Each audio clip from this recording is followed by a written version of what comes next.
नमस्कार दोस्तों, आप सभी का अपने YouTube चैनल आशा स्टडी फन पर स्वागत है। पेट सीरीज में दोस्तों ये सेशन होने वाला हमारा 53। तो चलिए शुरुआत करते हैं इस सेशन की।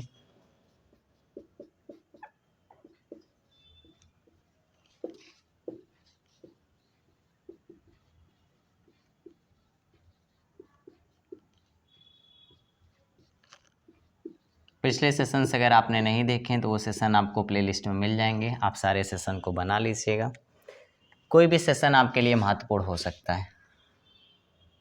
उन व्यक्तियों की संख्या कितनी है? चलिए यहाँ पे आपके पास एक डायग्राम दिया है, पहले इसको देख लीजिए। दी के डायग्राम के अनुसार प्रश्न आपसे पूछा गया है, इसको देखते हैं। ये आपको 40 है, ये आपके 25 हैं, ये 16 है और ये आपका 22 है। जो ये वाला है सर्कल, ये क्रिकेट खिलाड़ी को दर्शाता है और ये जो डायग्राम दर्शाता है वो टेनिस खिलाड़ी को दर्शाता है।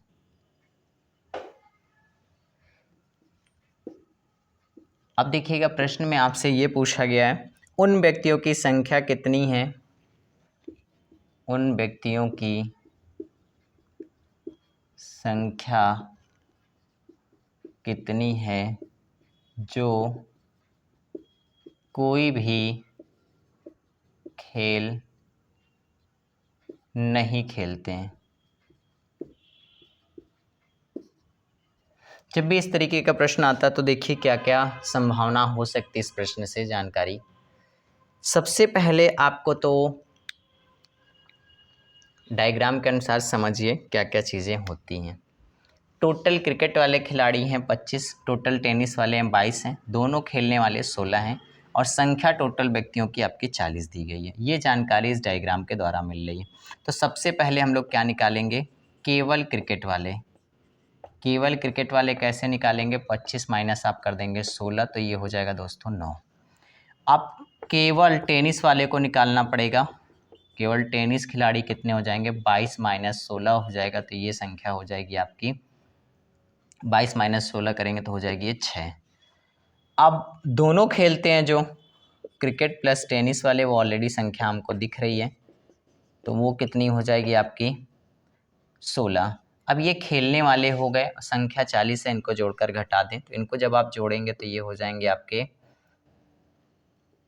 15 और 16 31। तो 40 माइनस 31 करेंगे तो आंसर आपका हो जाएगा 9। कोई खेल ना खेलने वाले व्यक्तियों की संख्या कितनी हो जाएगी? 9। अगर आपसे पूछता है केवल क्रिकेट वाले तो 9, केवल टेनिस वाले तो हो जाता है 6। तो ये सब प्रश्नों के तरीके होते हैं। इस तरीके के जब पूछे जाते हैं तो ऐसे प्रश्नों को आपको आंसर बताना होगा। आइए नेक्स्ट प्रश्न आपका डाइस का दिया हुआ है। डाइस में आपका प्रश्न दिया हुआ है, नीचे दिए गई 4 आकृतियों की स्थितियां हैं जिसमें आपको बताना है अक्षर डी के सामने कौन होगा।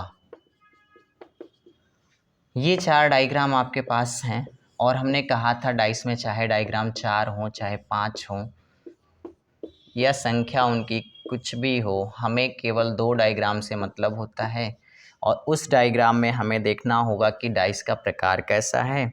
तो डाइस के प्रकार को हम तभी फाइंड कर पाते हैं जब हमारे पास डाइस पे सतह पर जो अक्षर है या संख्या है या जो भी चीज़ें आपको जानकारी दी गई है उसके अनुसार हम डाइस के प्रकार को बनाते हैं कि वो कॉमन डाइस है कि नॉन कॉमन डाइस है आपका या डबल कॉमन डाइस है। देखिए तो हमें करना क्या होगा, एक कॉमन चाहिए दोनों पासे में। तो यहाँ पे देखिए बी सी ए और ए सी डबल कॉमन हो गया, इसको छोड़िए आगे बढ़ते हैं। बी सी ए सी डी ई, यानी इससे अब ये डाइस लग सकता है, यानी हमें करना किससे होगा? पहले और तीसरे से। अब देखिए कॉमन क्या है, तो कॉमन बात अगर करें तो सी है और कॉमन सी है। क्लॉकवाइज रख दीजिए इनको और आपका आंसर मिल जाएगा। आप चलेंगे सी से तो क्या मिलेगा? बी और ए। यहाँ से चलेंगे तो आपको क्या मिलेगा? ई। यहाँ पे क्या मिलेगा? डी। अब आपसे पूछा गया है क्या कि डी के सामने यानी डी के विपरीत आंसर ए, तो आंसर क्या हो जाएगा? ए। आइए नेक्स्ट प्रश्न पर चर्चा करते हैं। सारे सेशंस अगर आपने देखे हैं या बना रहे हैं तो उनको बहुत लाभ होने वाला है। बाकी जिन्होंने नहीं देखा है वो भी सेशंस को देख लें अगर टाइम है उनके पास तो। क्योंकि पेपर बहुत ही जल्द आपका आयोजित किया जाएगा। यदि आगामी परसों रविवार है, आगामी मतलब आने वाला, विगत मतलब बीता हुआ होता है, रविवार है तो आगामी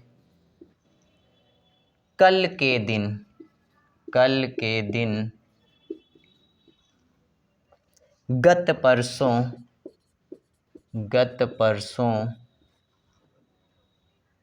का कौन सा दिन होगा, गत परसों का कौन सा दिन होगा।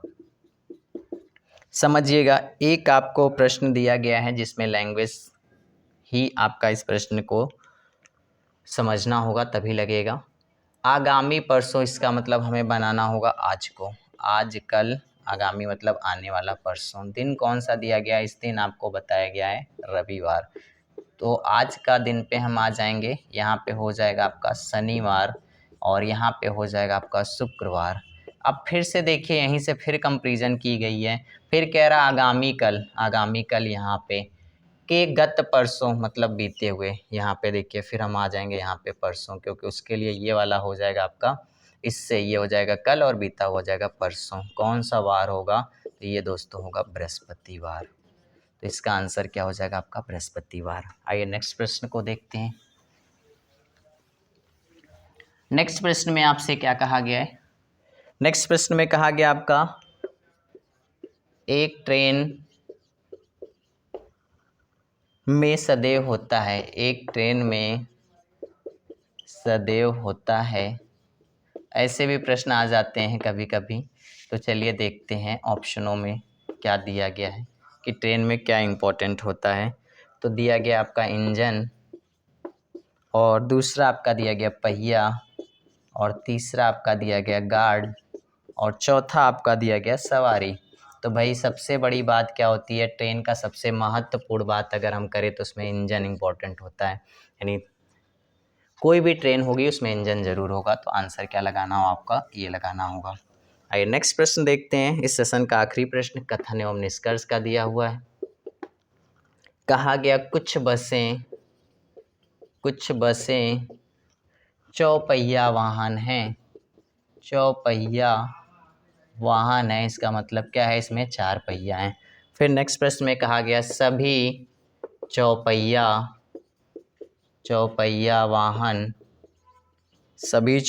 वाहन वैन हैं।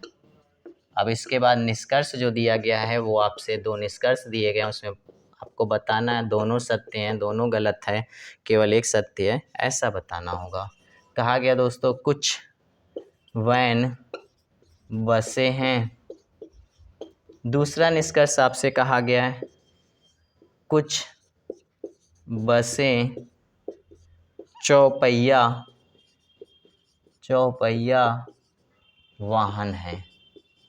आइए बनाते हैं इसके निष्कर्ष को और फाइंड करते कि आंसर क्या आ सकते हैं। कुछ बसें चरपहिया क्या है, वाहन है, तो इसको बस बना लेते हैं, ये चौपहिया वाहन हो गए। सभी चौपहिया वाहन क्या है, वैन है, तो इसको वैन बना दीजिए। अब देखिएगा जब भी इस तरीके कोई प्रश्न हो तो इसका दूसरा भी डायग्राम आपको बनाना होगा। किसी बुक में आप पहले डायग्राम के अनुसार निकालते तो वो आंसर बिल्कुल गलत होता है, ठीक है। आप दो अच्छी किताबों में देखेंगे तो इसके दो डायग्राम बनेंगे, ये आपका बस हो जाएगा और ये आपका चौपहिया हो जाएगा, और बाहर वैन टच कर लेगा, क्योंकि वैन के बारे में नहीं बताया ना कि बस को भी कवर कर रहा है कि चौपहिया को, तो हमें दोनों लेकर चलना होगा। जो बातें दोनों में सत्य होंगी वही आपकी क्या होंगी, सत्य होंगी। तो आइए निष्कर्ष पहला देखते हैं। कहा गया कुछ वैन बसें हैं, कुछ वैन, यहाँ बसें देखिए है, कुछ वैन क्या हैं आपकी, बसें हैं, तो देखिए वैन का कुछ ही भाग बस ने ले रखा है, ये सत्य है। फिर देखिए कुछ बसें चौपहिया वाहन है, कुछ बसें चौपहिया वाहन है यहाँ पे, और कुछ बसें चौपहिया वाहन है, इसका मतलब ये दोनों निष्कर्ष सही है। तो इस सेशन में दोस्तों इतने ही रखते हैं, फिर मिलते हैं नेक्स्ट सेशन में। Thank you.